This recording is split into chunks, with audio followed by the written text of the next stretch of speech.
Ayan o yung tama o ni Alvin o. To, Yan yung bugbog niya, bugbog. ang layo pero Hindi na gumagalaw pala. pero dapat dito tama no sa ulo. Kahapon pala. Wala na. Napakod na sa kuryente kahapon yan. Ito nung kahapon tama siguro. Picture full. Kala napakod sa kuryente. Pero ano pa yan? Hindi pa yan. Sarap nito. Palos. Igat yan, ngayon igat na gambuhala. Bulas eh. Tuka lang yan, pre.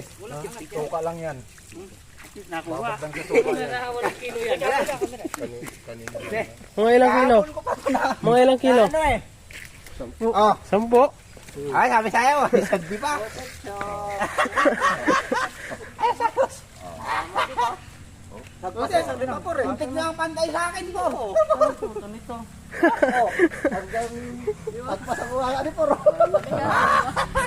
Picture, dami. Dami.